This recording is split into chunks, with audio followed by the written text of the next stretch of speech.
Everybody, Invisiblekatana here with my review for Terminator Zero. As the title says, there will be spoilers in the second half of this review, but of course, I will let you guys know when we get to that. So kicking things off, non-spoiler wise, it was great.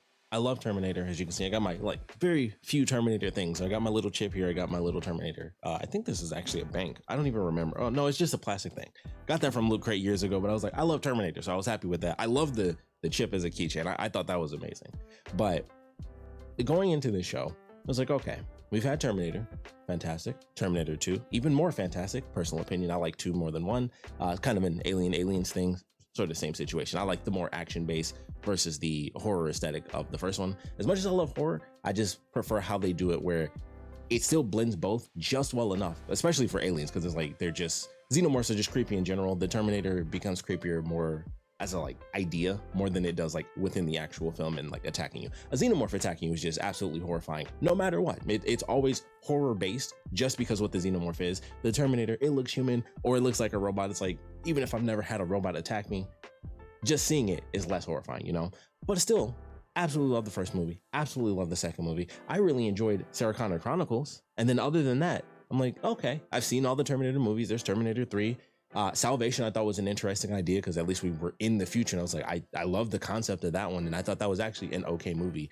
And then I think after that is when we got Genesis, way later, unless there's one I'm missing in between there, but between Salvation and Genesis, it was a decent chunk of time. And that one was weird. I enjoyed it just because of how weird it was, and it was like, oh, it's supposed to be the story of the first movie, but they already sent someone even further back, so Sarah's the one who already knows everything. I was like, I like the idea of the compounding time loops and them changing stuff, and obviously that failed, so there are even questions there well, who sent the Terminator all the way back to her being a kid? I was like, who knows, because the movie failed. But I like the concept of it because it was so weird and crazy, and they literally time travel from the time of the first movie all the way into I think at that time 2016 or something. So it was interesting. And then Dark Fate came out, and I enjoyed that one, and that, that's the last thing we got. I thought it was interesting. I didn't like the opening, but I liked the movie as a whole. So that's, basically our second Terminator 3, if you look at it chronologically. And it's would I rather have T3 or Dark Fate? And it's hard to say because I think Dark Fate is a better movie overall. But the opening and at this point I'm gonna spoil it because who cares? But the opening of Dark Fate being they killed John after 2, and it was still him young, and they killed him. And I was like, huh, I almost would rather just watch T3 just for the sake of, dang, story-wise, that really effing blows. It just makes it even harsher that even T3 was already oh, well, that sort of sucks. The whole point of 2 was that it was 1 and 2, and then they stopped everything. Judgment Day is good, everything's fine. They did the alternate ending and all that good stuff, and everything's nice and safe. And then Dark Fate came along and was like, well, what if we just killed him as a kid anyway? Just shot him on a beach and then just left him. And then Sarah gets old and takes out a bunch of Terminators that are just dropped in and throughout time, which I thought is an interesting idea because that would have been cool. How does she track down Terminators? Who were they hunting? That's where we kind of transition into this show. This is finally just jumping away from the Connors in its entirety. It jumps away from them, and I think that's a good idea. I think what they did with Dark Fate was interesting, which would have been more interesting had it been Sarah and John realizing, oh, there are still other Terminators in our timeline. So there's stuff that we did that stopped it overall. However, there are already Terminators that are here that could still kind of, kickstart things. And that I feel would have been a cooler way to handle that. But now we have Terminator Zero. We have other characters, other Terminators, other countries, or at least one other country in Japan. And I love the way that this show did everything. It was super fun. I think it's only 8 episodes, if I'm not mistaken. It's nice and quick, but it doesn't feel rushed. It doesn't feel too long. I thought every single thing that they did was definitely well done. The horror is really great. The action is really great. The blood and gore is probably the most violent thing we've seen in Terminator in terms of the blood and gore, honestly. As many people get shot up through Terminator, all the Terminator films, and every single one of them, there are a bunch of people that die.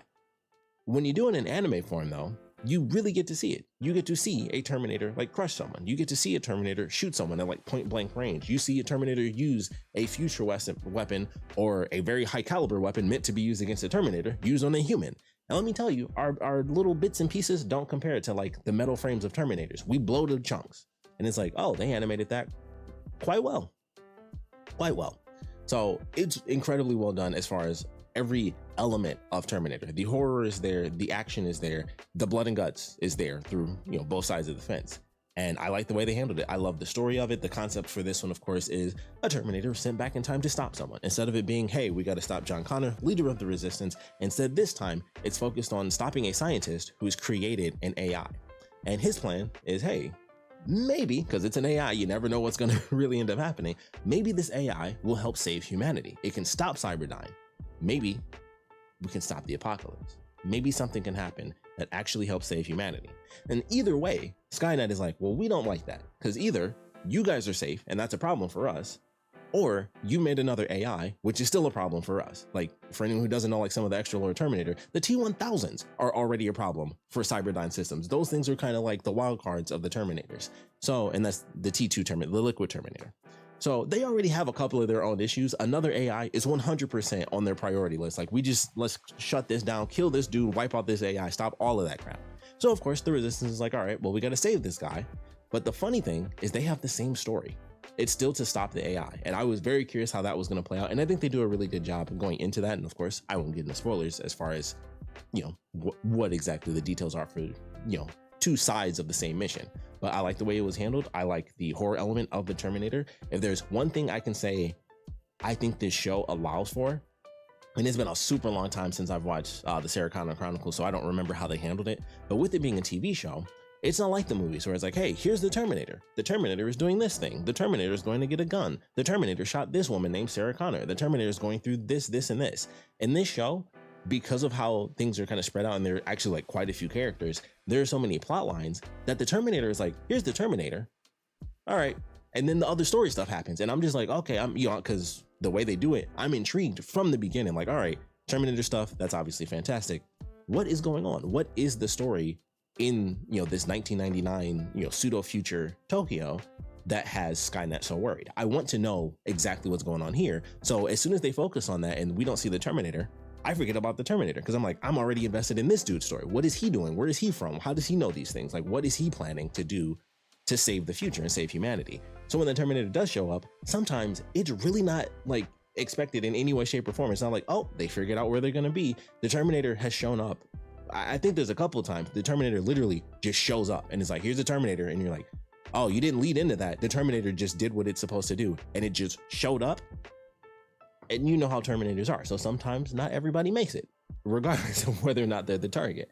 And I love the way that was handled. There's lots of references throughout. Not all of them are like super obvious, but quite a few are, where it's like, oh, it's cool. Like, this looks like this thing, or this is like, there's some stuff in there that I saw an interview and I was like, oh, I totally forgot that was like literally a direct line, and like basically just reconstituting an exact scene from Terminator 2. Completely flew over my head. I just forgot, because it's been so long since I saw the movie. I didn't think about that scene. So there are some moments where it's literally the exact scene and dialogue. And then there are other times where it's like, it'll just be a visual thing, or it's, of course, very similar. But I love the way they handled this show. And one of my favorite things is the fact that it's in Japan. So the way they handle it, where, of course, Terminator 1, it's like, hey, goes to a gun store. Let me get this, and this. He, checks the guns. He puts the bullets in the gun, shoots the guy. I think technically, I guess he was putting shells in a shotgun, because I think we used the shotgun that first time. But kills the gun owner. He's got guns. You can't do that in Japan.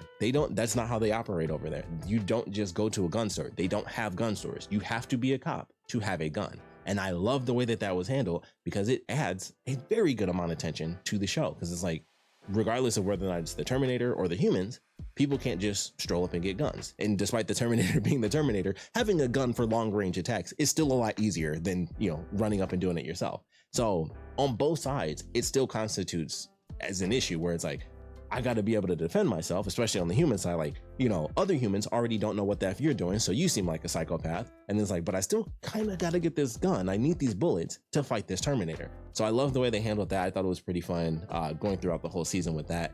The twists and turns in the story are very well done. And there's a couple things that they introduce that I'm hoping we get a season 2. This isn't a limited series. It is a season 1 of the show. And I really hope we get a season 2, because I thought everything they did was incredibly well done.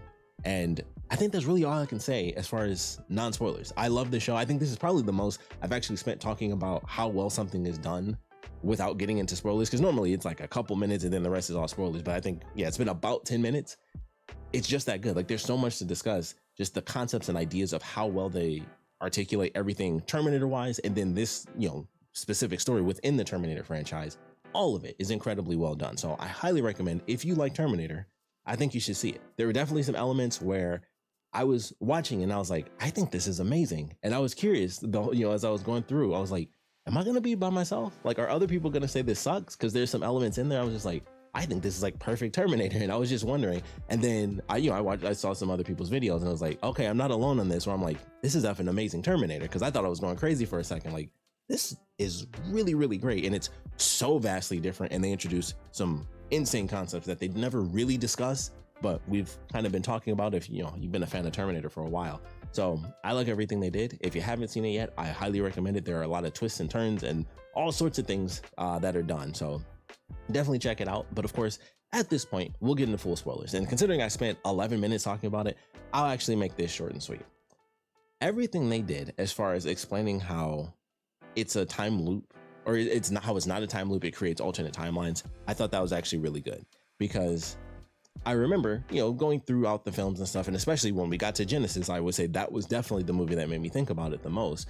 Was, okay, so they're doing one timeline. That's what they're doing. You go back in time, you change this thing, it changes that thing, and then that's just kind of how it plays out. It sort of resets itself a little bit. Like, this is the future for now, and then you send someone back, and it'll kind of reset the timeline going forward. And in this, they're like, nope. When you go back in time, you go back to a different timeline. They pull a Marvel thing, which oddly enough, a lot of people might understand because of the MCU, but that's how Marvel has always been. They've always been like, if you go back in time, you're just creating a different branch timeline. You're not going into your own past, because that's impossible. So that's how they've always done it in Marvel. And it was interesting to see them actually talk about that in the franchise of Terminator, because it's always, in my head, it was, Terminator 1 and Terminator 2, it always just seemed like, okay, well, you kind of just exist, chicken and the egg type thing. Because how the F are you the leader when you were the one who sent your father back in time? That sort of thing, it's chicken and egg situation. So I just thought it was, paradoxical time loops where it's like, we don't really have an answer. It just kind of is. And so that's just how it ends up working out. So that's kind of how I went with it. And then we finally get to this and it's like, nope, when you go back in time, it's not your past. It's a different past. Like you're creating a different timeline. Because once you go back, that's not the timeline I'm in. Like, because you're here right now. Like when you go back, that's the timeline I'm in. So I love the way they did that. And I love that scene as well, where it was like, well, what's the point of me going back in time if none of this changes? And I love that they don't give the answer, but the answer I came up with was, it was like, you have to ask yourself that. And once you'll understand why people did it. And I would assume, because this would be my answer, you still have a chance to save the entire world. It's not your world, but it's still a version of the world. Nigh infinite lives are saved from this disaster because you were able to do this one thing, which in the context of this show failed. And that blew my effing mind. I legit did not realize, because I'm like, okay, he keeps saying it's like tomorrow, but it's not going to be like tomorrow. And then the nukes went off and they blew up the whole fucking planet except for Japan. And I was like, oh, they blew up everybody. Everybody's dead. They basically destroyed the world. They went halfway through, it was actually Judgment Day. Because I'm like, they're not really going to do it. He keeps saying it's tomorrow and I need more time. I'm like, okay, he's going to be, I honestly, until they did it, so I guess for half of the show, I really thought it was going to be like, he's going to figure out time travel. He's going to do it and then he's going to stop. And I think that also came before the explanation of the alternate timelines and stuff. But I was like, okay, they'll figure it out. No big deal. And then it was like, oh, it just happened. And like, they're showing the missiles. And I was like, no joke, when I was watching it, I was like, okay, this could be happening. But they've had so many scenes of him talking to his AI, trying to figure out whether or not he should, put her online. It was like, okay, maybe it's just the visions in the room, because the AI has done that a couple times. I'm like, this can't actually be the missiles dropping. And then they're like, did you save us? And it was like, oh, they just blew up the whole world. Episode 4, Judgment Day. So that was amazing. I was genuinely shocked, because I was like, there's no way he's not going to figure it out. There's no way they're not going to like have this solved. Or, like I said, if it does happen, they'll just time travel. He'll figure it out and stop it. And then it was like, nope, he doesn't figure it out. He certainly doesn't, because he dies. And it was like, oh, that's crazy. That's really crazy. And I loved the way that they handled this show, where it was like Judgment Day happens. And then on top of Judgment Day, you have this second AI being like, yeah, I'm going to go ahead and just kind of co-opt a little bit, at least a little bit, what Cyberdyne's been kicking about, which is like, yeah, you guys kind of suck, so I'm gonna figure this out. It'll be okay though. As long as you don't fight back, I'll be good. Which seemed really weird because I swear there are a couple of scenes where she had like the little robots just blasting people that were running away. So I'm like, well, they aren't fighting back. So that doesn't make any sense. But then some, there's some scenes where it's like, if you put the gun down, it's like, oh, you're non-violent. Okay, cool. I'm like, that doesn't really make a ton of sense. Like, why was she killing the doctors in the beginning? So it was really weird because I'm like, that opening shot where, and I'm horrible with names, so I think it was Aika is the name, the woman who went back in time. When she stopped the kid from like grabbing a weapon or whatever, they turned around and then the robot was looking at him, and then it went away because they put the gun down. I was like, that was like right in the opening. But the very first shot of the chaos going out was they killed all the doctors at the hospital for no apparent reason. They just killed them just because. And I'm like, I don't understand 100%. So the only thing I could think was like, there was some knowledge there where she understood who that was. And plus it was his kid as well. So it was, that was a part of it. And it was like, okay, so maybe that's what it was more than the actual weapon element. It was like, oh, it's his kid. All right, whatever. We'll see how this plays out. It's your kid. I'll kind of give that a pass. But I was a little confused by that because I'm like, you're wiping out everyone who's just running and completely innocent. But that one scene made it seem like, oh, as long as you don't fight back, everything's good. And then of course that's what they get to at the end where all the humans are rounded up and it's like, as long as you don't resist, you kind of just sit here. And then the one dude got lit up.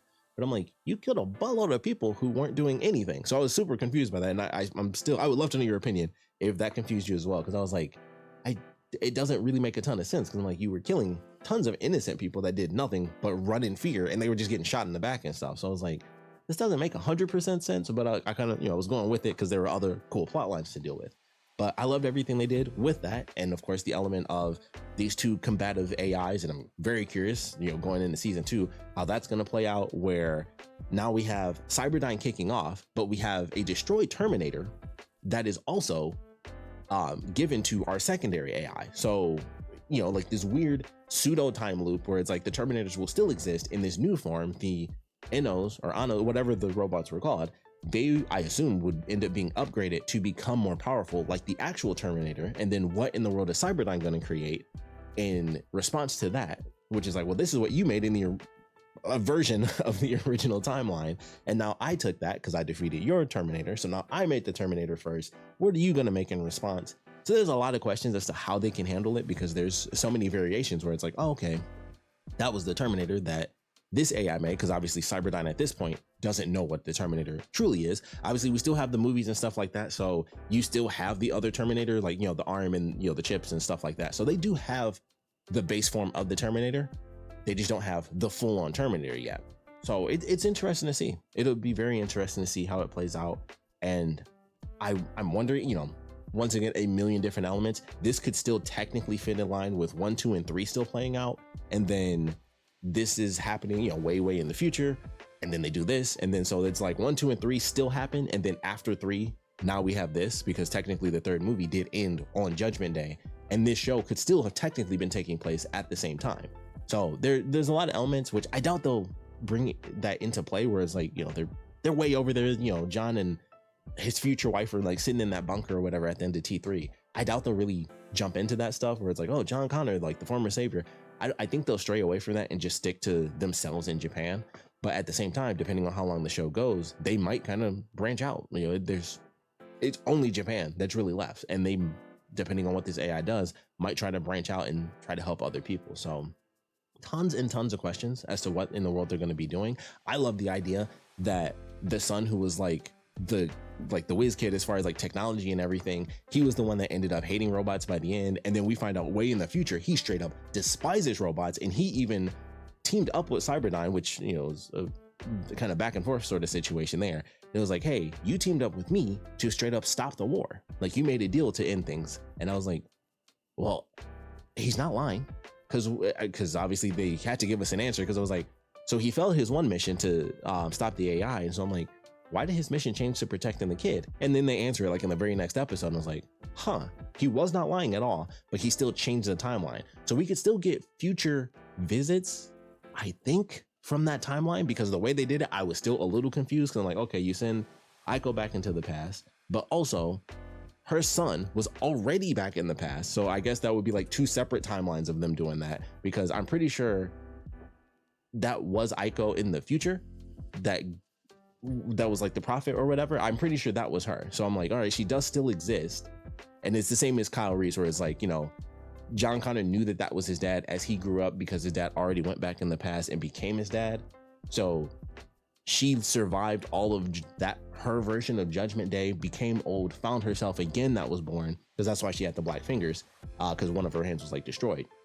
And I would assume they replaced it a second time because she had the robot hand when the doctor was young. I'm confusing myself just trying to talk about this, but it made sense a little bit how they explained it, but it was still like 3 different layers of time travel where it was like, yeah, I grew up and then I went in the past and I brought this AI that I made into the past. And then, hey mom, it's your job to protect your grandkids, but also you gave birth to me already. And then I'm pretty sure you were the one that was the prophet, because they showed her with the black fingers when she gave birth to him. So she became the prophet later, talking to herself.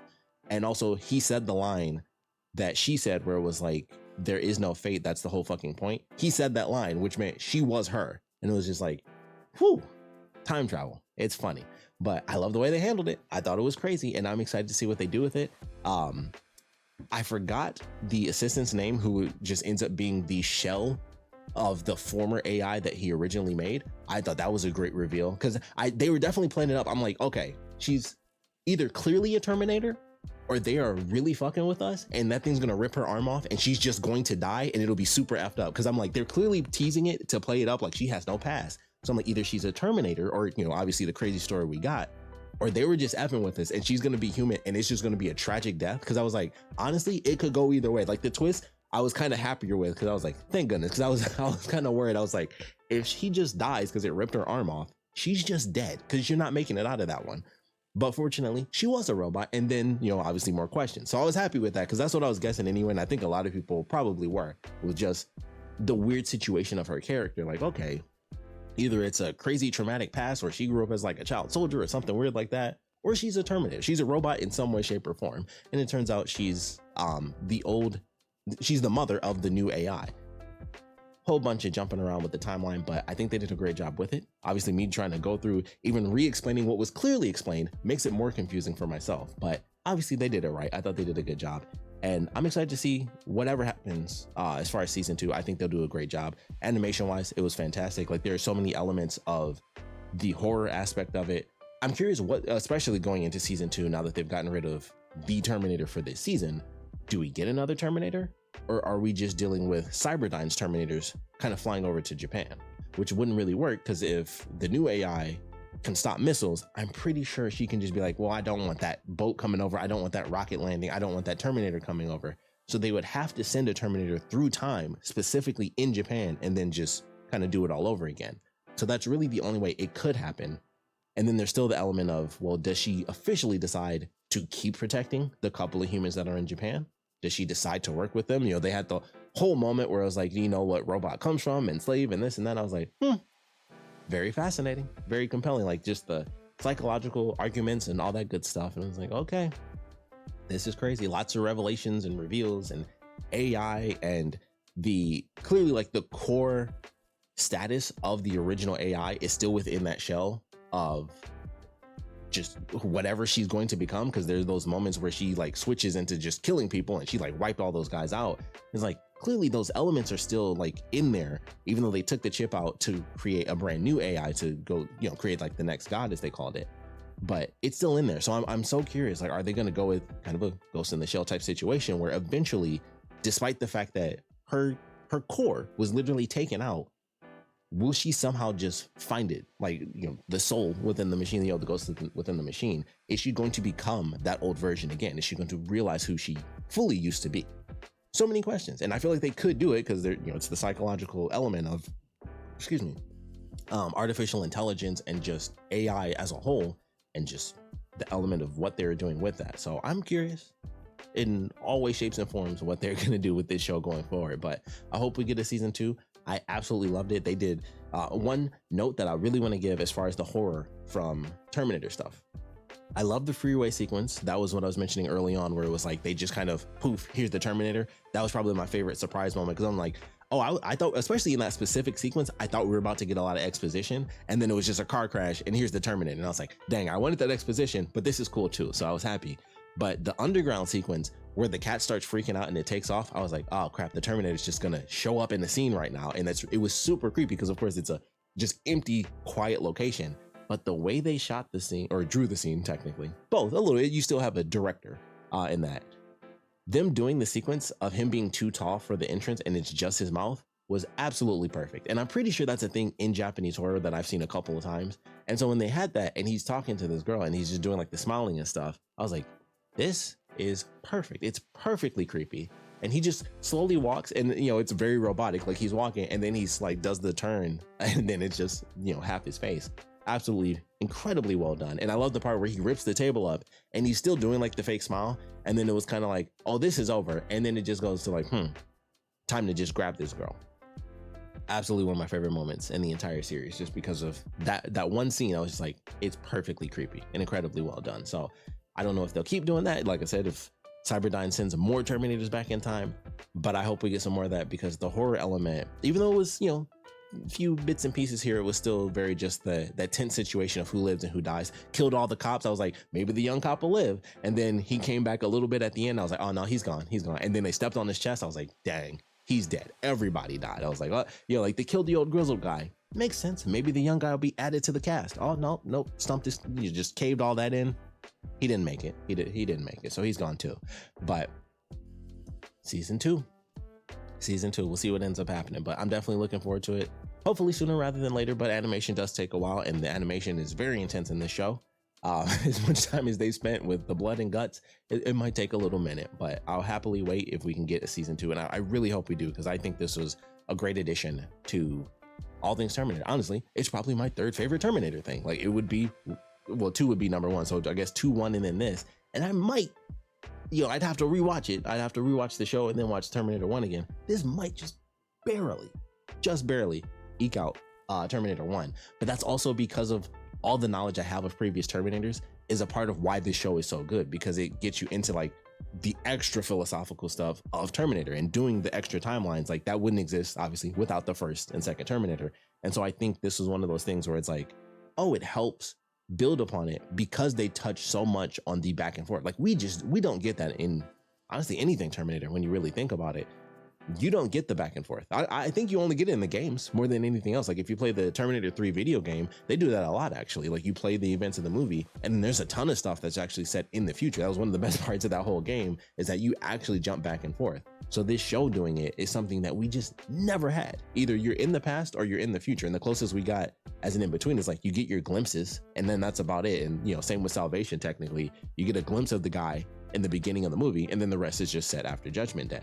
So this is really like the first time we've had it. Not, you know, once again, sure, there are comics, you know, comics and video games are probably the only time they really do it. But whenever they've like put it out, like, hey, here's a movie, they don't really touch on that too much. It's not half the story is here, half the story is there, or at least, you know, a decent chunk is in the future. It's just like you get one scene, maybe 2 scenes, and then that's about it. We got a good chunk of this story where it jumps back and forth through multiple timelines once again. So there's a lot there, and I hope they stick to that. I actually love that element. Of course, I love seeing the future. Yeah, I wish we got more stuff that was kind of like Terminator Salvation, where it's like, hey, what if we just were in the future with the purple lasers? Please do the purple. Also, I thought the highlights on the characters when they drew them, at first I was like, oh, this is a little weird. And then as time went on, I actually really loved it, especially because I think they started to do it where they would do the purple highlight on a lot of like the really important characters, where it was like either you're from the future or you're a Terminator in general. I think they put the purple highlights on there. I'd have to watch it again to see if they do it specifically where the purple highlight is during certain moments or sequences about time travel. But there are a couple of scenes where I was like, I feel like it's purple for a specific like Terminator based reason, but could have just been they just threw it on there. But I'm like, I don't know, purple's a big deal for Terminator. So those are my thoughts on Terminator Zero. I would love to know your thoughts and opinions on this show and a potential season 2. Obviously, I would love to know where it ranks as far as the entire Terminator franchise. Like I said, for me, I'd have to rewatch the first one. I really would. 2 is still going to be my number 1. I just can't, like, 2 is just like one of the greatest films. Perfect pace film, Terminator 2. I think Terminator 1 is like 99% perfect. Terminator 2 is 100% perfect. So I think that's where it's at. And I think this anime just does a really good job, and I'm already a fan of anime, so it was an easy transition for me. But them being able to go hardcore with the blood and guts definitely helped, like really push the R rating that has always existed in Terminator, but they at some point, even in an R rating, they won't push it that hard where it's like, let's not, you know, but I loved it. Absolutely loved it. Like I said, we'd love to know your thoughts on all things Terminator. So not just Terminator 0, Terminator 1, 2, 3, Salvation. What was that other one? Genesis, if you want to. And Dark Fate as well. If you saw the movie, what was that movie? I forgot what they called it, but the one where they go to the future, it's the Universal ride. I did see that movie. I forgot about, I just thought of that. I did see that 3D movie when I went to Universal. I only saw it once, and that was like almost 10 years ago. That was actually pretty cool. For a 3D thing that was made like in 1992, still held up. It was really good 3D. I was very surprised by that. It was actually kind of cool. So that was pretty neat too. So that's definitely up there. It's a, you know, it's a short film, but they were in the future the whole time. It was pretty freaking sweet. I absolutely love that. But anyway, thanks for checking this out. Please put your comments down in the comment section below. And of course, thanks for watching.